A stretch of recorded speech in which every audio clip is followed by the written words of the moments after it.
오늘 하나님께서 우리에게 주시는 말씀은 구약성경 사무엘하 9장 3절에서부터 8절까지의 말씀을 저와 여러분이 한 절씩 교독하도록 하겠습니다. 왕이 다시 물었습니다. 사울의 집안에 살아남은 사람이 없느냐? 내가 하나님의 은총을 베풀려고 한다. 그러자 시바가 왕께 대답했습니다. 요나단의 아들이 아직 살아있기는 한데 다리를 절뚝입니다. 왕이 물었습니다. 그가 어디 있느냐?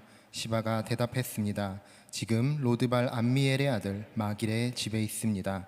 그리하여 다윗 왕은 사람을 보내 로드발 암미엘의 아들 마길의 집에서 그를 데려오게 했습니다.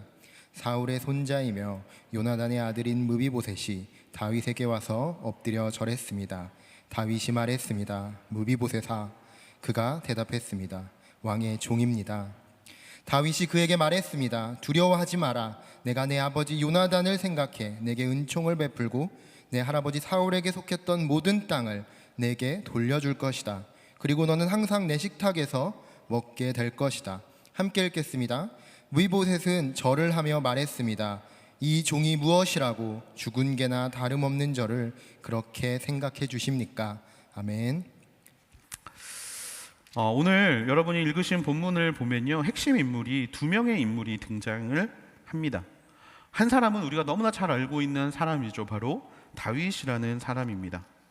이스라엘의 왕이자 하나님을 사랑하기에 둘째가라면 서러워할 사람, 바로 다윗인데요. 왕이라는 화려한 이면이 우리의 시선을 사로잡을 수 있지만 여러분, 다윗의 또 다른 별명이 하나가 있는데 그 별명은 무엇이냐? 바로 도망자입니다. 도망자. 다윗이 30살쯤에 왕이 되는데 그 다윗의 인생 가운데 약 10년 정도, 10수년 정도의 시간을 도망자로 살았다는 사실을 우리는 잘 알지 못합니다. 하지만 다윗은요, 끊임없이 도망쳤고 그렇게 끊임없이 원래의 집이 아닌 타지 생활을 하면서 목숨의 위협을 받으며 살아갔던 사람이었습니다. 단순히 도망만 친다라면, 내가 무언가 잘못해서 도망치는 거라면 억울하지 않을 텐데 다윗은 굉장히 많은 속상한 부분들이 있었어요. 먼저 도망자의 신세로 살게 만든 자가 남이 아니라 장인이었다라는 사실입니다. 장인어른이었던 사울이 바로 자신을 도망가게 만들었고 자신의 생명을 위협하게 되었습니다. 뿐만 아니라 자기의 생명을 위협했던 그 사람은 자신의 가장 친한 친구의 아버지였습니다. 한마디로 정말 자신과 관계를 맺고 있는 사람들 중에 한 명이었다라는 사실이에요. 특별히 다윗이 사울에게 잘못한 게 있는가? 없습니다. 블레셋과의 전쟁에서 나가서 싸우라고 해서 싸웠을 뿐이고 골리앗을 물리쳤을 뿐이고 전쟁에서 승리했을 뿐인데 돌아오는 길에 사람들이 사울이 죽인 사람은 수천 명이고 다윗이 죽인 사람은 수만 명이다라는 노래를 듣고 사울 혼자 질투하게 되고 그 마음 때문에, 그 불쾌함 때문에 다윗을 죽여야겠다라는 마음을 갖게 되었다라는 사실입니다.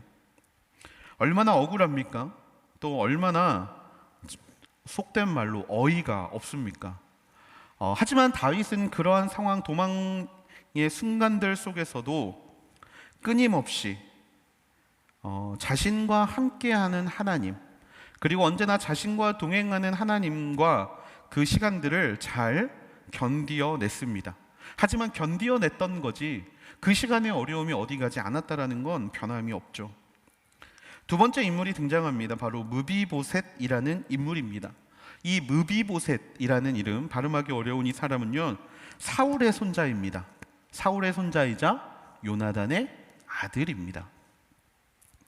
다윗이 왕이 되지 않았더라면 왕이 될 수 있었던 사람입니다.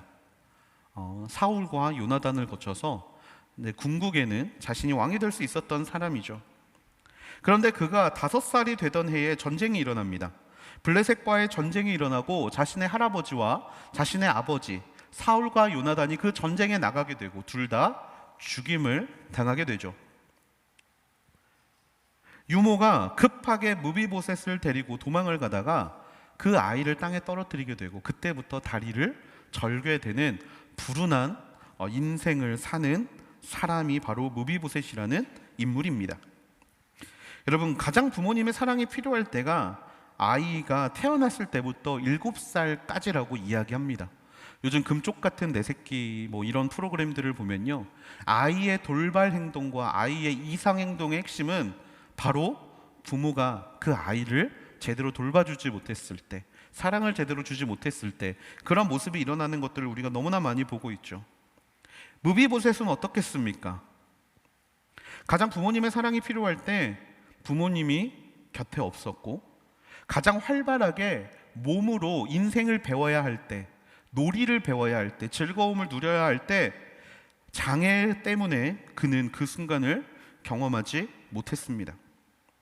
또한 다윗이 왕이 되고 그가 어떻게 할지 모르는 상황 속에서 그는 매일 생명의 위협을 느끼면서 유모에게 주의를 들으면서 그렇게 살아가는 사람이었을 것입니다. 본인이 뜻하지 않게 도망자로서 살았던 것이고, 언제 죽을지 모른다는 불안감 속에서 살아왔던 무비보셋은 다윗의 인생과 매우 맞닿아 있었습니다. 두 사람의 인생은 시기의 문제이지 두 사람이 경험한 인생의 모습은요, 별반 다를 바 없는 모습이었다라는 사실입니다. 이렇게 같은 상황 속에서 살던 두 사람, 같은 경험을 하고 또 같은 아픔 속에서 살던 두 사람이 오늘 본문에 드디어 만나게 됩니다. 이 만남은 우연이 아니었습니다. 이 만남은 바로 다윗이 원하던 만남이었습니다. 그가 왕이 되고 얼마 되지 않자 다윗이 가장 먼저 했던 것 중에 하나는 성전 건축을 이야기했던 것이고요, 그 다음에 다윗이 요구했던 것 중에 하나가 사울의 후손을 찾는 일이었다라는 사실입니다. 3절 상반절에 보면 이렇게 이야기하고 있죠. 왕이 다시 물었습니다. 사울의 집안에 살아남은 사람이 없느냐? 내가 하나님의 은총을 베풀려고 한다. 사울과 요나단이 블레셋과의 전쟁에서 죽게 됨으로 인하여 유다의 왕이 될 수 있었던 다윗은 그들의 자손을 찾기를 원했습니다. 그가 요나단과 했던 약속이 있었기 때문인데요, 그 약속의 내용은 이러합니다. 여호와께서 이 땅 위에서 자네 다윗의 원수들을 모조리 끊어버리시는 날에도 내 집안과의 의리를 끊지 말고 지켜주게. 이 요나단의 한마디, 이 요나단과의 약속, 이 약속 때문에 다윗은 자신의 친구의 자녀들을 돌보기를 원했던 마음이 있었습니다. 하지만 그뿐이 아니었습니다. 우리가 보기에는 단순히 그 약속을 지키는 것만 같은 모습이 보이지만 다윗은요, 단지 그 이유 때문에 요나단의 아들인 무비보셋을 찾지 않았다라는 사실입니다. 무비보셋을 보게 된 다윗의 기분, 무비보셋을 찾고 그에게 은혜를 베풀려는 다윗의 마음을 우리가 이 시간 좀 돌아보기를 원합니다. 여러분, 무비보셋을 보게 된 다윗의 기분, 그를 찾을 다윗의 마음이 어떠했을까요? 저는 다윗의 마음이 두 가지 마음이었을 거라고 생각합니다. 첫 번째 마음은요, 바로 분노의 마음입니다. 원수 집안의 자식, 자신을 죽이려고 했던 사울의 손자, 자신의 젊은 시절을 그렇게 도망자의 인생으로 살게 했던 사울의 손자인 그를 바라볼 때 여러분, 어떤 마음이 드시겠습니까? 여러분의 어린 시절에 여러분들을 정죄했던 사람, 여러분들에게 원망하고 여러분들을 비난했던 사람의 후손을 만난다고 생각하면 여러분, 어떤 기분이 드시겠습니까? 아마 저 같으면 굉장히 분노할 것 같습니다. 너네 아버지 때문에, 너네 할아버지 때문에 내가 젊은 시절을 어떻게 보냈는지 알아? 이 말을 아마 하고 싶었을지도 모르겠습니다. 반면 두 번째 마음이 있었을 겁니다. 바로 애틋함이죠. 너무나 사랑했던 친구의 아들, 아버지가 나를 죽이려 하는 상황 속에서 아버지의 뜻에 반대하고 또는 그 아버지의 대를 이어서 왕이 될 수 있었음에도 불구하고 그 모든 권위를, 그 모든 내용들을 다 다윗에게 흘려보내줬던 가장 친한 친구, 바로 요나단의 아들을 바라보면서 그를 지키지 못했던 것에 대한 미안함, 그 친구를 제대로 끝까지 정말 지켜주지 못했다라는 아쉬움, 정말 이러한 마음들이 다윗의 마음에 있었을 수도 있습니다. 무비보셋을 바라보는 다윗의 심경은 확실하게 복잡했을 것입니다. 하지만 이 순간에 다윗은 둘 중에 무엇을 선택할 수 있었습니다. 왜냐하면 새로운 왕이 등극하면 이미 전 세대의 왕의 후손들은 다 없애는 것이 왕권 강화에 도움이 되잖아요. 하지만 이 선택의 순간 가운데 다윗의 선택은 무엇이었습니까? 바로 다윗은 무비보셋에게 은혜를 베푸는 것을 선택했습니다. 다시 3절 말씀해 보니까요, 사울의 집안에 살아남은 사람이 없느냐? 내가 하나님의 은총을 베풀려고 한다. 그를 찾는 이유를 명확하게 말합니다. 죽이려고 하는 것이 아니라, 비난하려고 하는 것이 아니라, 없애려는 것이 아니라 그에게 하나님의 은혜를 베푸려 한다. 단지 그 이유 때문에 다윗은 무비보셋을 찾기 시작합니다. 왜 다윗은 그 순간에 자신의 분노를 표하는 것이 아니라 그에게 은혜를 베풀려고 결정을 했을까요? 다윗이 그렇게 결정한 이유는요, 바로 자신이 동일한 은혜를 하나님께 받았기 때문입니다. 여러분, 다윗의 인생, 들판에서 양을 쳤고 여러 전쟁터에 나갔고 또 여러 대적자들과 싸우는 모든 과정들 속에서, 죽을 것만 같은 수많은 상황들 속에서 다윗은 언제나 하나님의 돌보심을 느꼈습니다. 전쟁은 나에게 속한 것이 아니다. 너는 칼과 단창과 방패를 들고 내게 나오지만 나는 만군의 여호와의 이름으로 너에게 나아간다. 이런 수많은 다윗의 고백들을 바라보면서 느낄 수 있는 것이 무엇이냐? 바로 그러한 절체절명의 순간들 가운데서 항상 하나님이 베푸시는 은혜, 나를 살리시는 하나님을 다윗이 경험했다라는 사실입니다. 그 은혜가 얼마나 컸던지 시편 8편에 보면 다윗은 이렇게 고백합니다. 사람이 무엇이길래 주께서 이렇게 마음을 쓰시며 인자가 과연 무엇이기에 이토록 돌봐주십니까? 어려운 순간, 힘든 순간 나를 찾아보시고 나를 바라봐 보시고 나를 챙겨주시는 그 하나님의 은혜가 다윗이 느끼기에는 너무나 컸다라는 사실입니다. 그래서 들판에서도 다윗은 항상 하나님을 묵상했고 어려운 순간 속에서도 끝까지 하나님을 붙잡을 수 있었다라는 사실입니다. 그 다윗의 대표적인 고백이 있죠. 시편 40편, 여러분이 너무나 잘 아는 찬양입니다. 깊은 웅덩이와 수렁에서 나를 끌어주시는 하나님, 나의 발을 반석 위에 세우시사 나를 든든하게 하시는 하나님, 그렇게 나를 살게 하고 그렇게 분에 넘치는 축복을 허락하신 하나님을 다윗은 너무나 많이 경험했기 때문에 이제 그 하나님께 받은 은혜를 누구에게 흘려보내기를 원했습니까? 바로 무비보셋에게 흘려보내기로 결정했다라는 사실입니다. 그리고 이런 선택을 하게 된 결정적인 순간이 있습니다. 바로 오늘 본문 8절 말씀입니다. 8절 말씀. 무비보셋은 절을 하며 말했습니다. 이 종이 무엇이라고 죽은 개나 다름없는 저를 그렇게 생각해 주십니까? 왕의 손자, 왕가의 핏줄, 그렇게 살던 아이가 다윗에게 자신을 뭐라고 고백합니까? 죽은 개나 다름없는 저라고 표현합니다. 소망이 없고 희망이 없고 한 치 앞도 바라볼 수 없는 어두움의 터널 가운데 살고 있는 무비보셋을 보자 다윗은 그 마음이 더욱더 간절해졌던 거예요. 왜냐하면 자신이 그렇게 어둠의 터널 가운데 있을 때 빛이신 하나님을 찾게 되고 그 빛 대신 하나님을 따라가다 보니 그 어둠의 터널을 흘러나올 수 있었다라는 것을 누구보다도 명확하고 확신할 수 있었던 게 바로 본인의 인생이었기 때문입니다.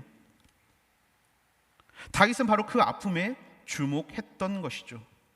무비보셋이 달란트가 많아서 무언가 잘해서 무언가 능력이 있어서 그를 품어주기로 결정한 것이 아니라 그가 가지고 있는 아픔과 절망과 어두움 때문에 다윗은 하나님의 은혜를 그에게 흘려보내기로 결정하게 됐습니다. 7절 말씀입니다. 다윗이 그에게 말했습니다. 두려워하지 마라. 내가 내 아버지 요나단을 생각해 내게 은총을 베풀고 내 할아버지 사울에게 속했던 모든 땅을 내게 돌려줄 것이다. 그리고 너는 항상 내 식탁에서 먹게 될 것이다. 아멘. 여러분, 다윗은 그에게 두 가지의 은혜를 베풉니다. 사울의 모든 재산의 권리를 무비보셋에게 줍니다. 그리고 두 번째로 다른 왕자들과 왕의 식탁에서 함께 식사할 수 있는 특권을 허락해 주었습니다. 여러분, 이 두 가지의 특권은 어떤 특권입니까? 바로 다윗이 하나님께 받은 특권입니다. 다윗이 하나님께 받은 특권. 첫 번째 특권은 어디에서 우리가 찾아볼 수 있습니까? 앞에서 말씀드린 시편 8편에서 찾아볼 수 있습니다. 하늘의 달과 별을 내게 주시고 천지만물의 모든 것을 내게 허락하신 하나님을 찬양하는 시편 8편 속에서 만물의 주제이신 하나님이 그 만물을 나에게 주셨음을 깨닫게 되는 은혜, 바로 그 은혜를 할아버지가 가지고 있었던 모든 땅을 돌려줌을 통하여서 깨닫게 해주고요. 두 번째, 너는 항상 내 식탁에서 먹게 될 것이다. 여러분이 잘 아시는 시편 23편에 나오는 원수의 목전에서 내게 밥상을 베푸시니 내 잔이 넘치나이다 고백했던 바로 그 다윗의 고백을 떠올리게 하는 장면입니다. 한마디로 하나님께 받은 은혜를 그대로 무비보셋에게 흘려보내고 있다라는 사실입니다. 그리고 이 두 가지의 특권으로 인하여 무비보셋의 인생은 변하기 시작합니다. 하나님의 사랑을 다윗이 느끼고 그 사랑을 흘려보냄을 무비보셋이 경험하게 되는 순간, 죽은 개와 같이 희망도 없고 소망도 없는 인생 가운데서 왕의 식탁을 참여하는 자로서 변화되는 놀라운 역사가 일어나기 시작한다라는 사실입니다. 여러분, 이것이 무엇입니까? 여러분, 이것이 바로 복음 아닙니까? 어떤 사람들은 무비보셋의 인생을 바라보며 이렇게 생각할 수 있겠습니다. 정말 아무것도 하지 않았는데 정말 운이 좋아서 정말 역시 될 놈은 될 거니까 그냥 그렇게 할아버지의 땅도 찾고 다시 한번 신분도 회복할 수 있다라고 그냥 운이 좋아서 그렇게 된 것이라고 생각할지 모릅니다. 하지만 이것은요, 운으로 된 것이 아닙니다. 바로 이것은요, 복음으로 된 것입니다. 결국 다윗이 무비보셋에게 전한 것은 다른 것이 아니라 복음이라는 사실입니다. 여러분, 저는 이 장면을 볼 때마다 하나님께서 제게 베푸신 은혜를 떠올리게 됩니다. 단순히 다윗이 무비보셋에게 베푼 것이 아니라 하나님이 저라는 사람에게 베푸신 은혜가 생각나게 됩니다. 아무런 소망도 없고 아무런 희망도 없고 아무런 목적도 없이 살아가던 20대의 저를 하나님이 찾아와 주시고 하나님이 만나 주셔서 저에게 어떻게 살아가야 하는지에 대한 방향성을 보여주셨고, 그리고 그 순간에 중독에 빠져있던 저의 인생을 변화시켜서 다시 한번 복음이라는 하나님이 나를 세우시고 이끌어 가신다는 사실을 깨닫게 해주셨던 그때가 저는 떠오릅니다. 하나님께서는 그렇게 저를 당신에 삼아주셨고, 정말 아무것도 할 수 없는 저라는 인생, 자랑할 만한 것이 아무것도 없는 저라는 인생을 하나님께서 사용하셔서 복음을 전하는 자의 인생을 살게 하신 기억들이 제 안에 너무나 강렬하게 떠오릅니다.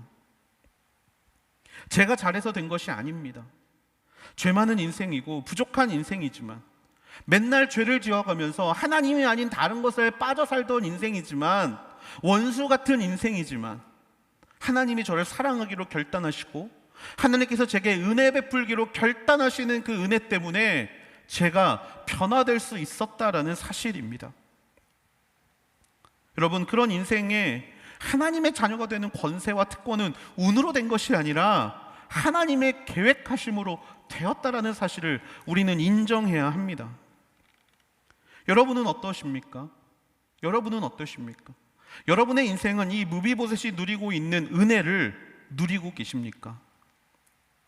여러분이 복음으로 인하여 변화받으셨습니까?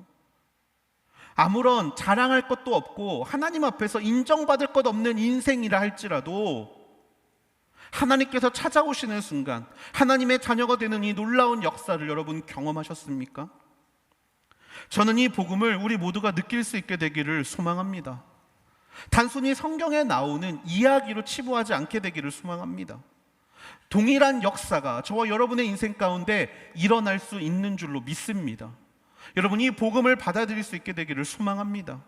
나의 신분이 변하는 복음, 정말 나에게 전적인 은혜를 허락하신 하나님의 복음, 이 복음, 나를 품어주시고 안아주시는 당신의 자녀 삼아주시는 이 복음이 우리의 인생 가운데 넘칠 수 있게 되기를 소망합니다.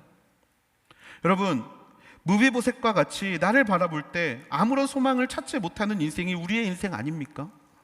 잘하는 것 하나도 없고, 남들에게 인정받을 만한 거 아무리 찾아봐도 없고, 그냥 그렇게 죽은 개와 같이 오늘 하루 어떻게 살아야 될지에 대한 방향성도 없이 살아가던 우리의 인생에 하나님은 찾아와 주셨습니다. 그리고 그 하나님의 은혜가 바로 오늘 저 여러분을 살게 하고 있다는 사실입니다. 오늘 다윗은 자신이 경험한 이 하나님, 자신에게 은혜를 베푸셨던 이 하나님의 은혜를 무비보셋에게 전하기를 원합니다. 왜냐하면 하나님의 그 복음의 역사는 흘러가야 하기 때문입니다. 하나님이 나를 사랑하시고 나를 구원하시고 나를 자녀 삼아주셨던 그 일을 나에게서 멈추기를 하나님은 원하지 않으십니다. 흘러가게 하십니다. 그래서 예수님은 자신을 생수의 강이라고 표현하셨죠. 생수의 강. 여러분, 강의 핵심은 무엇이냐면 흘러가는 것입니다. 하나님께로부터 나오는 것들이 계속해서 흘러가야 합니다. 그래서 우리는요, 통로인 것입니다. 우리는 댐이 아닙니다. 막아버리는 인생이 아니라 흘려보내야 하는 인생이에요. 그래서 우리는 통로의 인생을 살아야 합니다. 하나님께서 우리에게 원하시는 것, 흘려보내는 것, 그리고 이 흘려보냄을 통하여서 2000년 전에 예수 그리스도께서 이 땅 가운데 행하셨던 그 일이 2000년 이후에 우리가 믿을 수 있게 된 이유이며, 그리고 오늘 우리가 하나님을 따라갈 수 있는 순간을 살아가게 하시는 하나님의 역사의 운행의 방식임을 우리는 인정해야 합니다. 그리고 다윗처럼 이 흘러감이 우리의 인생 가운데도 필요합니다. 여러분, 각자의 인생 가운데 경험하는 수많은 상황들이 다 다릅니다. 왜 그럴까요? 왜 그럴까요? 하나님께서 그 모든 것들을 흘러가게 함을 통하여서 세계의 모든 사람들, 많은 사람들을 감싸주기를 원하시기 때문입니다. 나를 살게 하시고 자녀 삼아주신 그 은혜를 우리를 통하여 모든 사람들의 경험이 맞닿는 순간 가운데 흘러가기를 원하신다라는 사실입니다. 아파했던 사람들이 아픈 사람의 오늘을 이해할 수 있고, 어려운 순간을 경험했던 사람들이 그 순간 가운데 찾아왔던 감정들 가지고 하나님께 나아가서 하나님께 은혜 받은 경험이 있기 때문에 그것을 통하여 또 다른 사람에게 공감하고 흘려보내줄 수 있는 역사, 이렇게 은혜를 흘려보내는 일을 우리 인생 가운데 하나님께서는 보여주길, 그리고 우리가 경험하기를 원하신다라는 것입니다. 하지만 우리의 모습들은 어떻습니까? 저는 신앙생활을 하면서 가장 힘들었던 순간이 언제냐? 이중적인 저의 모습을 바라볼 때가 너무나 힘듭니다. 어떤 모습이 이중적이냐면 바로 나에게는 너무나 관대합니다. 나에게는 너무나 관대해요. 모든 것이 정말 다 나를 용납해 주기 위한 하나님의 방법인 것 같고, 수없이 죄를 짓는 순간에도 하나님이 나를 용서해 줄 것이고, 하나님이 나를 사랑해 줄 것이고, 하나님이 나를 버리지 않으실 것이라는, 그렇게 하나님의 은혜를 너무나 값싸게 여기는 나의 모습들. 하지만 반면에 교역자의 특성상, 교역자라는 상황상 수많은 사람들의 이야기를 들을 때마다 그 사람이 가지고 있는 연약함을 가지고 그것이 잘못된 것이라고 이야기하는 순간이 사실 저는 굉장히 힘듭니다. 저한테는 관대롭고 다른 사람들에게는 관대하지 못하는 모습들, 어떻게 보면 이 모습은요, 하나님이 내게 주신 그 관대함, 하나님이 내게 주신 그 사랑의 모습을 제대로 흘러보내고 있지 못하기 때문에 제가 경험하는 감정일지도 모릅니다. 여러분 어떠십니까? 스스로에게는 한량없는 은혜를 정용하면서 동시에 다른 이들에게는 율법적인 모습, 율법적으로 그 사람에게 정말 네가 잘못하고 있다라고 정죄하고 있는 모습이 우리의 모습은 아닙니까? 오늘 다윗은 무비보셋을 정죄하지 않습니다. 무비보셋의 인생이 그렇게 비참하게 된 것을 그의 탓으로 돌리지 않습니다. 네가 잘못해서 그렇게 된 거야. 네 할아버지의 죄 때문에 그렇게 된 거야. 이런 말 절대로 하지 않습니다. 다만 다윗이 무비보셋에게 전하는 것은요, 바로 그런 정죄함이 아니라 자신에게 허락하신 하나님의 사랑을, 그 사랑의 모습 있는 그대로 전할 뿐이라는 사실입니다. 로마서 1장 14절은 이렇게 이야기합니다. 나는 그리스 사람이든 미개한 사람이든 지혜로운 사람이든 어리석은 사람이든 그 모두에게 빚을 진 사람입니다. 바울이 로마서에서 이렇게 이야기를 하는데요, 여러분, 바울은 언제 미개한 사람에게 혹은 언제 어리석은 사람에게 빚을 지었습니까? 빚을 진 적이 없습니다. 근데 왜 바울이 이런 이야기를 하게 되는 것일까요? 바로 다메섹으로 가는 길 가운데서 나를 만나주시고 나를 살게 하신 그 예수님의 복음, 그 예수님의 은혜, 그 하나님의 은혜가 너무나 크다 보니까 그것을 제대로 전하고 있지 못하는 내가 빚진 자 같은 느낌이 들기 때문에 이런 고백을 하게 된 것입니다. 우리 모두는 빚진 자들입니다. 하나님의 은혜의 빚을 진 자. 그렇다면 이 빚을 갚을 수 있는 방법은 무엇인가? 바로 그 은혜를 전해야 한다는 것입니다. 흘려보내야 한다는 것입니다. 그 은혜를 기억하는 자들을 통하여 하나님은 일하기를 원하시고, 그렇게 흘러가는 은혜를 통하여서 또 하나의 생명이, 또 하나의 열매가 자라나는 것을 하나님께서는 보기를 원하신다라는 사실입니다. 무비보셋이라는 정말 절망의 끝판 속에서 살고 있는 이 사람을 오늘 하나님은 다윗과 만나게 하셨습니다. 다윗은 자신에게 베푸신 은혜를 다른 이에게 전하기를 원하시는 하나님의 명령대로 다윗은 자신이 경험했던 것을 무비보셋에게 전달합니다. 어떻게 보면 다윗의 할 일이 여기서 끝난 것만 같아요. 하지만 여러분, 하나님의 이 흘러감은요, 절대로 다편적으로 끝나지 않습니다. 여러분, 비가 오고 분수령에 물이 떨어지고 그곳에서부터 강으로 그 물이 흘러가는 결과는요, 증발하고 끝나지 않습니다. 그 물은 어디까지 흘러가느냐? 바로 바다까지 흘러가게 됩니다. 우리가 상상하지 못하는 방향으로 흘러가서 우리가 상상하지 못하는 열매를 얻게 만듭니다. 다윗이 하나님의 은혜를 흘려보내고 모든 것이 끝나는 것처럼 보입니다. 그냥 무비보셋이 다윗의 은혜를 누리고 그냥 그렇게 산 것처럼 끝난 것처럼 보일지 모르겠습니다. 하지만 그것이 끝이 아닙니다. 시간이 지납니다. 하나님의 판단을 따라 무비보셋을 품어준 다윗에게 큰 일이 닥칩니다. 바로 그의 아들인 압살롬이 아버지를 죽이려고 했던 것이에요. 반란을 일으킵니다. 믿었던 신하들이 압살롬의 편에 서서 다윗에게 칼을 겨누고 다윗은 왕궁에서 쫓겨남을 당하게 됩니다. 그렇게 도망자의 신세 가운데 무비보셋의 종 시바가 다윗에게 이렇게 고합니다. 사무엘하 16장 3절에 보니까 내 주인의 손자는 어디에 있느냐? 라고 묻자 그는 지금 예루살렘에 남아 있습니다. 그는 이스라엘 사람들이 자기 할아버지의 왕국을 자신에게 되돌려 줄 것으로 생각하고 있습니다. 라고 이야기합니다. 거짓말입니다. 무비보셋이 다윗에게 가고 싶었지만 몸에 불편한 것을 이야기하면서 자신이 가서 일을 해결하고 오겠다고, 다윗을 도와주고 오겠다고 이야기하면서 다윗에게 찾아와서 자신의 주인을 거짓말로 비난하고 있는 상황입니다. 무비보셋이 다시 그 나라를 되찾을 때가 되었다라고 이야기를 하면서 예루살렘에 남아있다라고 고백하게 됩니다. 다윗은 큰 배반감을 느끼죠. 기껏 자기가 은혜를 베풀어서 회복시켜 줬는데, 하나님이 주신 마음으로 그를 품어줬는데, 그렇게 베푼 이 은혜가 배반으로 또 자신의 왕위를 노리는 이러한 모습으로 돌아오게 되는 사실에 다윗은 큰 충격을 받습니다. 거짓말인 것을 알지 못하는 다윗은 그 말을 곧이곧대로 믿게 되지요. 그래서 시바에게 이렇게 이야기합니다. 왕이 시바에게 말합니다. 이제 무비보셋의 재산을 모두 네가 갖도록 하여라. 제가 엎드려 절하니 내 주 왕께 은혜 입기를 바랍니다. 시바의 거짓말로 인하여 관계가 틀어져 버린 상황입니다. 자신과 한 밥상에서 밥을 먹던 또 한 명이 다윗을 배신하는 상황입니다.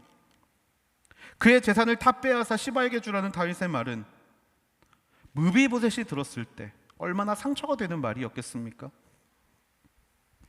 옛날에 무비보셋이라면 이랬을 것입니다. 그럼 그렇지, 내 주제에 무슨, 좋은 거 역시 순간이야, 나는 이렇게 될 수밖에 없는 인생이었어, 그렇게 이야기할 수 있을 것입니다.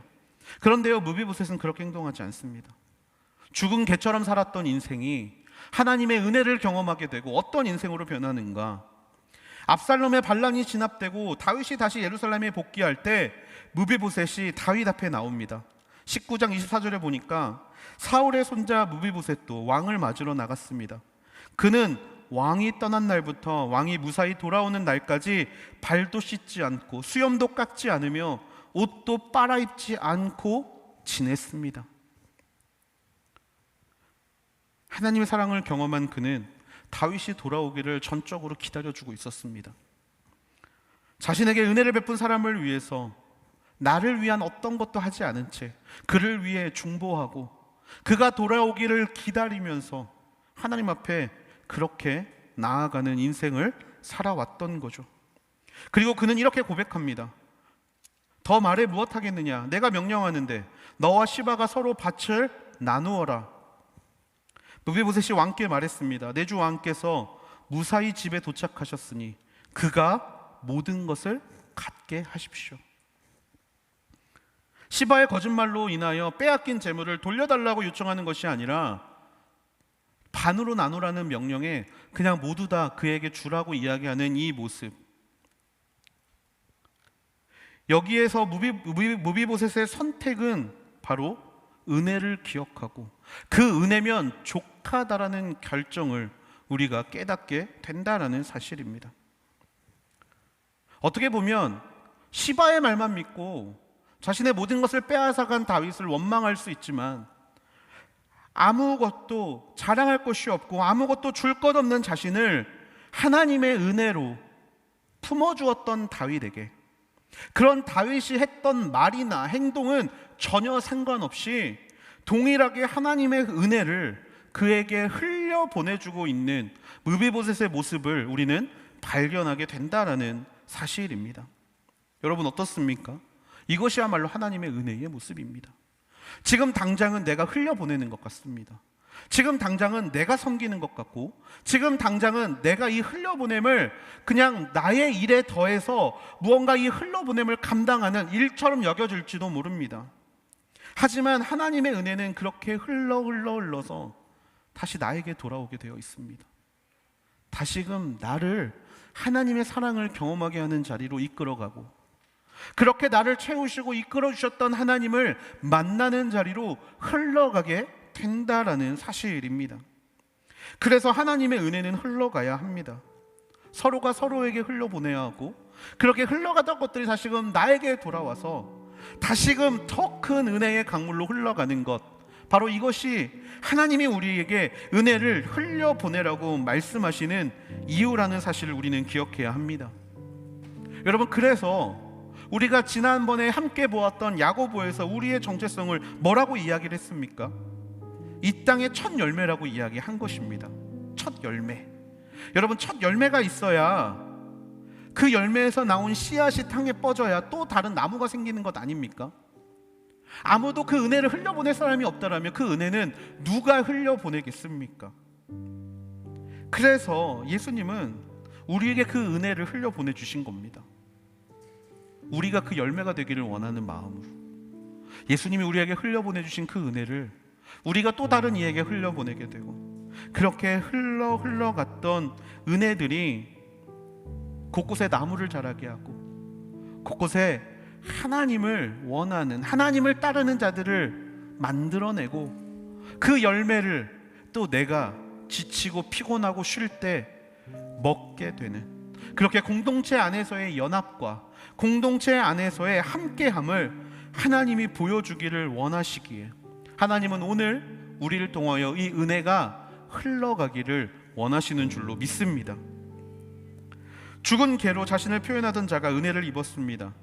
그리고 그 은혜를 기억하고 흘려보냄으로 인하여 관계 안에서 회복을 얻고 그 주신 은혜로 만족하는 인생, 여러분, 이런 인생이 바로 오늘 하나님께서 우리에게 말씀하시고 우리에게 요구하시며 궁극적으로 우리가 얻기를 원하시는 그런 하나님의 이끄심인 줄로 믿습니다. 저는 우리 요셉 공동체 모든 지체들이 댐이 아닌 강이 되기를 원합니다. 왜 나는 맨날 흘려보내기만 해야 돼? 그냥 그렇게 어떤 아픔과 어떤 상처 때문에 그냥 그렇게 넘어져 있는 자가 되기를 원치 않습니다. 하나님의 은혜를 가두는 인생이 아니라 흘려보내는 인생, 강과 같은 인생. 여러분, 저는 우리 요셉 공동체가 그런 공동체가 되기를 소망합니다. 우리가 왜 주일에 다른 곳에 가서 섬깁니까? 왜 여러분들 시간을 내서 차세대를 섬기고, 왜 여러분 시간을 내서 사랑부를 섬기고, 여러분 왜 시간을 내서 다른 교회들을 그렇게 섬기고 계십니까? 하나님께 받은 은혜가 귀해서 흘려보내기 위함 아닙니까? 여러분, 그 결과 우리가 무엇을 얻을지는 아무도 모릅니다. 하지만 확실한 것은요, 그렇게 흘려보내는 우리의 모습을 통하여서 누군가가 하나님의 은혜를 경험하고 있다는 사실입니다. 또 누군가가 그 은혜를 통하여서 나를 변화시키고 있고, 그 은혜를 통하여서 다른 이에게 줄 준비를 하고 있다라는 사실입니다. 그렇게 우리가 증폭기가 되기를 소망합니다. 한 번 흘러갔던 물이 2배가 되고, 2번 흘러가는 물이 4배가 되고 8배가 되고, 그렇게 우리의 온몸을 잠기게 하는 하나님의 은혜의 강물이 언제나 우리의 모임 안에서, 우리의 인생 안에서 언제나 넘치게 되는 저와 여러분이 되기를 주님의 이름으로 축복합니다.